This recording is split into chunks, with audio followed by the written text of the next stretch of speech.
¿Qué tal amigos? Qué gusto poder saludarlos nuevamente y compartir con ustedes estos momentos donde nos dedicamos a estudiar la palabra de Dios. ¿Qué les parece si lo hacemos como habitualmente lo hacemos y comenzamos con una oración? Querido Dios, nos entregamos en tus manos pidiéndote tu dirección por sobre todas las cosas para que podamos comprender cuál es tu voluntad para nuestras vidas como pueblo tuyo, ese pueblo escogido, sacerdotes, príncipes, santos que tú has elegido.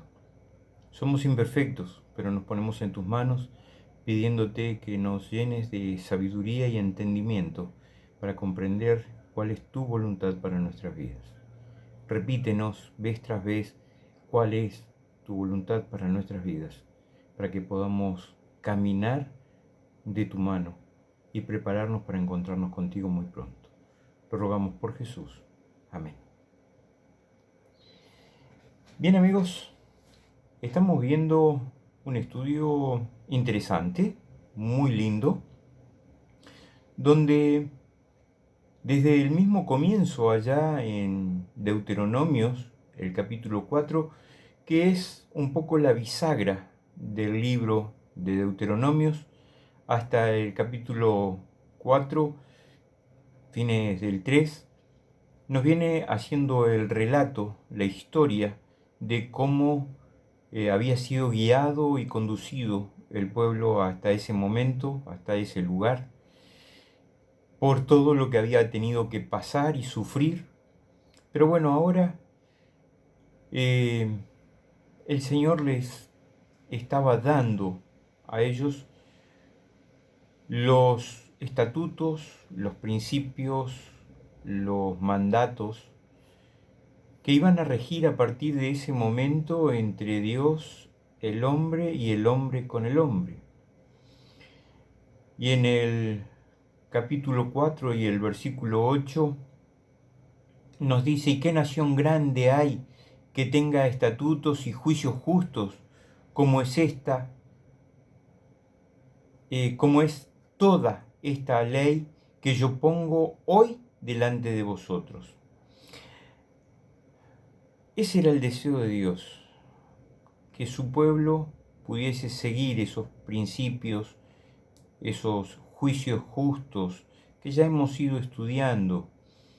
Entonces nos va mostrando cuál es el camino que el Señor quiere para nuestras vidas.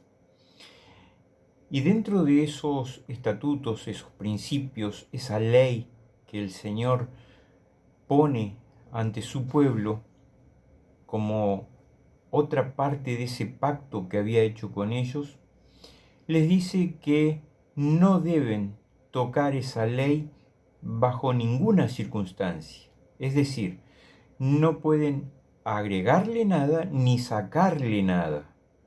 ¿Sí?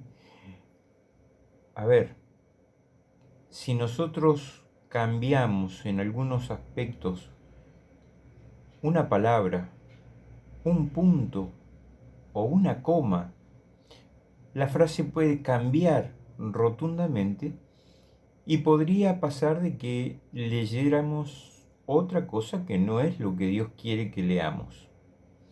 Por lo tanto, si bien podemos llegar a argumentar de que la Biblia fue escrita por hombres, fue traducida por hombres, la esencia de lo que Dios está diciendo en su palabra nunca se ha cambiado, nunca se ha modificado y no debe hacerse.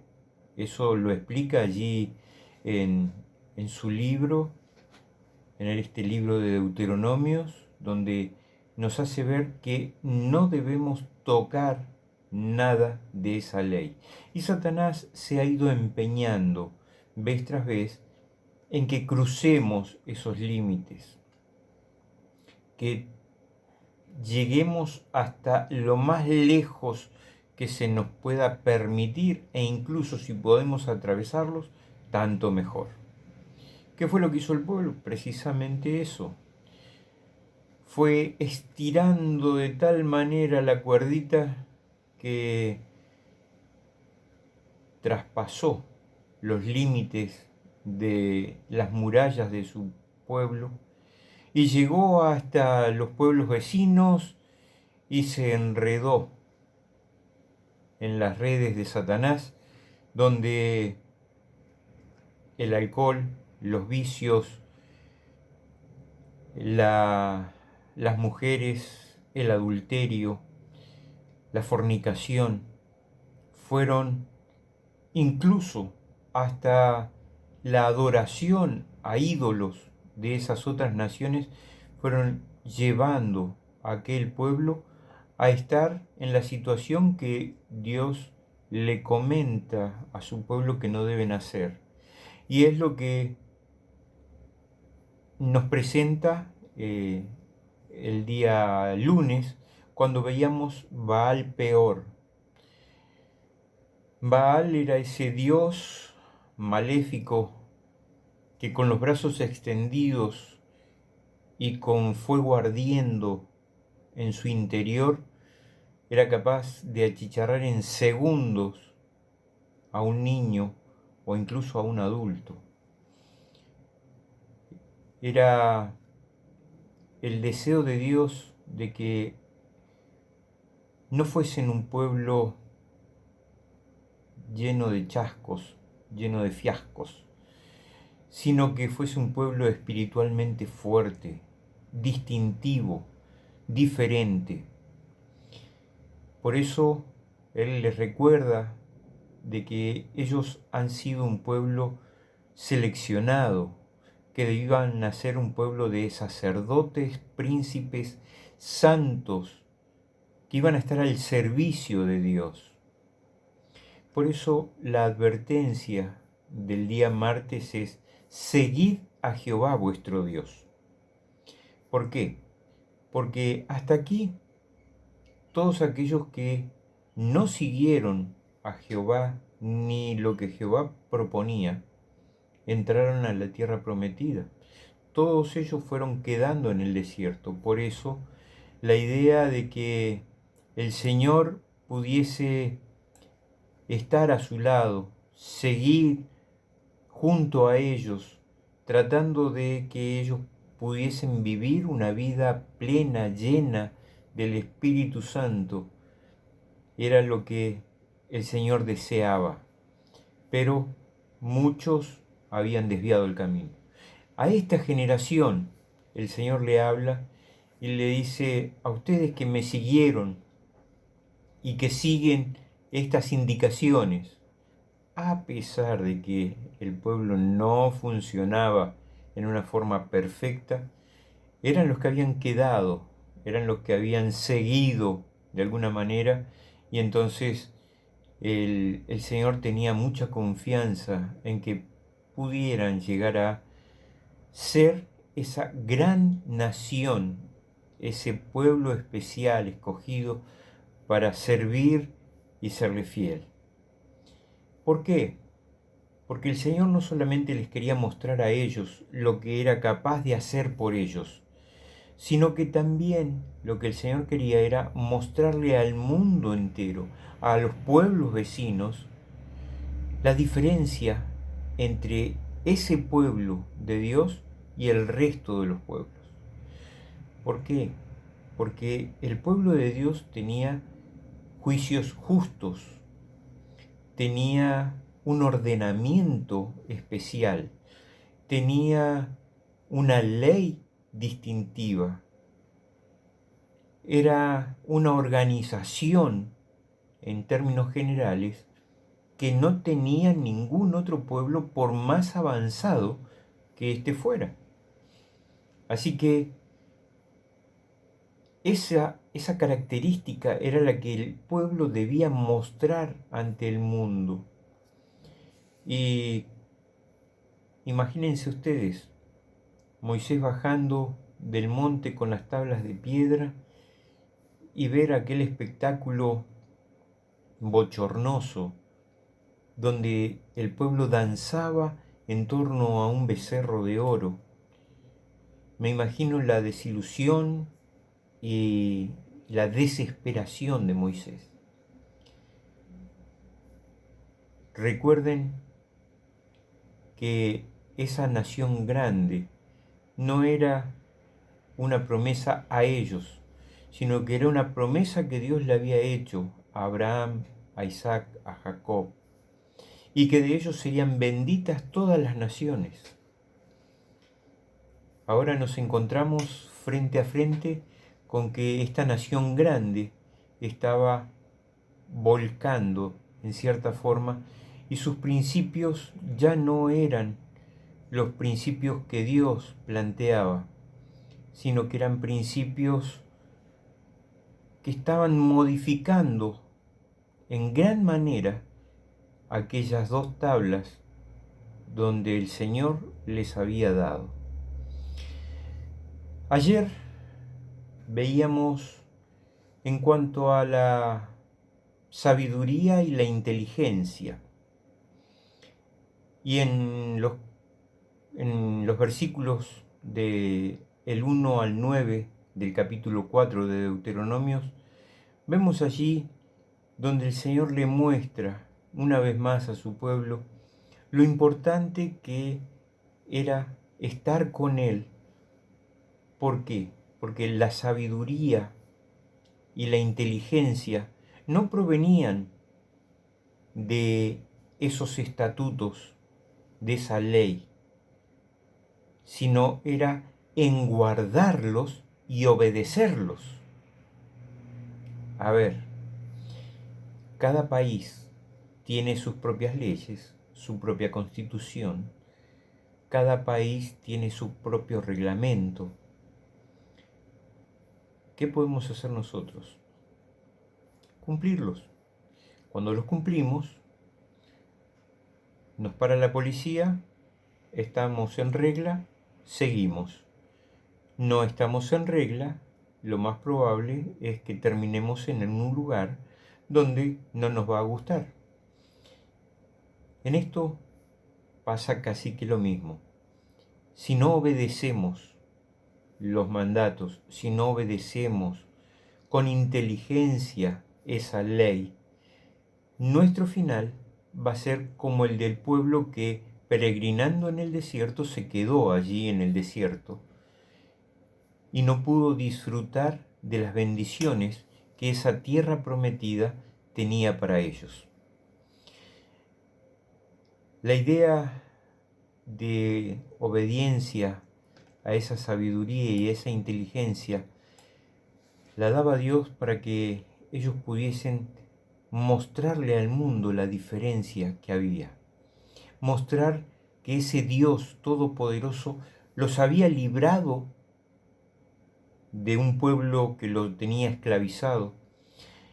Les estaba mostrando cómo los había cuidado y protegido durante el peregrinaje en el desierto, cómo les había provisto de alimento, de luz, de calor, de sombra, cómo les había cuidado sus vestimentas, su calzado.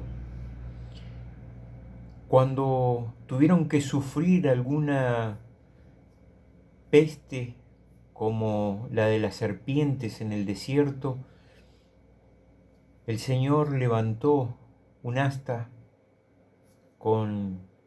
hizo levantar un asta con una serpiente y todo aquel que mirara a aquella serpiente iba a vivir. Y muchos creyendo miraron y se salvaron.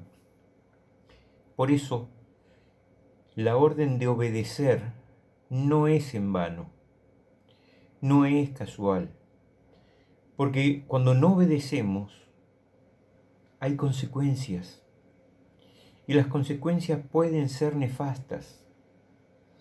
Cuando no obedecemos, especialmente los principios que Dios ha dejado escrito en su palabra, estamos atentando contra Dios y contra el prójimo, aparte de atentar contra nosotros mismos. El Señor hoy nos hace algunas preguntas como su pueblo. Nos hace alguna pregunta como hijos suyos. Y una de esas preguntas que podemos tener es cómo estamos respondiendo a todo esto que se nos ha dado.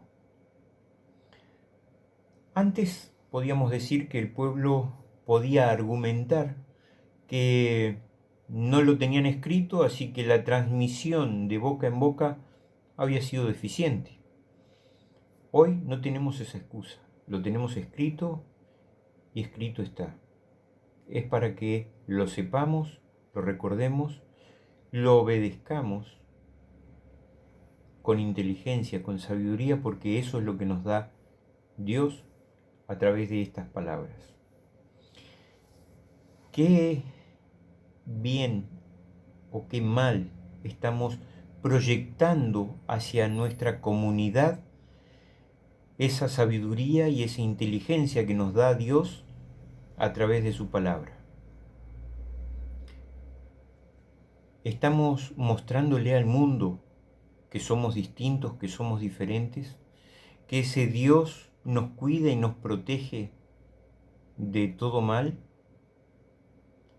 o salimos corriendo hacia los bordes más lejanos y distantes de ese centro que es Dios, tratando de cruzar límites y llegar a tierras extranjeras.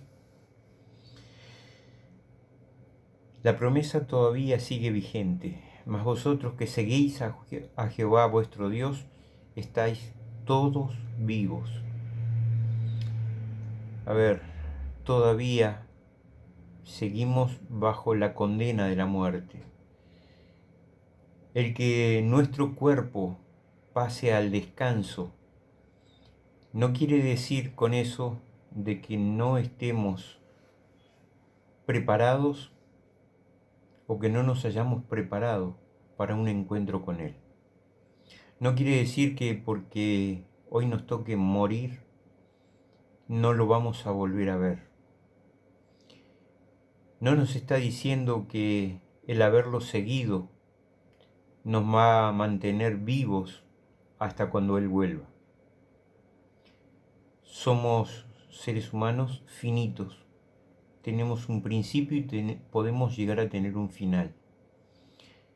El Señor lo que nos garantiza es que, de acuerdo a cómo hemos obedecido esos principios que Él nos dio, serán los resultados que tendremos para elegir el lugar donde viviremos. Si con Él por la eternidad o con una destrucción definitiva, donde ya no habrá posibilidades de nada más. Y la última reflexión que podríamos hacer es en torno a lo que está sucediendo hoy. Hoy, en nuestro mundo, estamos viendo cumbres de altos dignatarios del mundo reuniéndose por diferentes motivos, por diferentes razones, pero todos apuntando hacia un mismo lugar: cambios. Cambios en la parte climática, cambios en la parte de descanso, cambios en la ley de Dios, cambios en los principios de salud, cambio en todo lo que Dios ha dejado ordenado de alguna manera. ¿Cuál es tu postura hoy? ¿Tomaste posición por alguno de estos bandos? Recordá que durante estos días estuvimos hablando de que hay solamente dos posibilidades: o el bien o el mal. No tenemos tres brazos, o es derecha o es izquierda. No hay pecaditos grises, o pecaditos blancos, o pecaditos negros. ¿Es pecado o no es pecado? O estamos con Dios o estamos con el diablo. No hay términos medios. Eso tenemos que razonar y entender. Por eso la ley de Dios son dos tablas. Una es mi relación con Dios, la otra es mi relación con mi prójimo. Y si en un punto, solamente en un punto, ofendo esa ley, he roto toda la ley. Por lo tanto, ¿qué decisión estamos tomando hoy en nuestra vida? Que el Señor nos ayude a que a través de este resumen que hemos realizado de nuestro estudio de esta semana, podamos tener presente de que Dios todavía nos espera con los brazos abiertos. Todavía tenemos tiempo de reencontrarnos con Él. No está todo perdido, pero no depende de Él, depende de vos y de mí. Que el Señor nos ayude a tomar la mejor decisión y que podamos mañana disfrutar de las horas sagradas, tomados de su mano, estudiando su palabra, orando, comunicándonos con Él, de tal manera que sintamos su presencia en nuestras vidas y que sintamos la necesidad de obedecer para recibir esa inteligencia. Pidamos a Dios, como lo hizo Salomón, sabiduría y entendimiento para poder comprender la voluntad de Dios. Que el Señor nos ayude, nos bendiga y nos acompañe. Será Dios mediante hasta nuestro próximo encuentro aquí en este tu programa donde estamos presentando el estudio de la palabra de Dios cada día. Que el Señor te bendiga.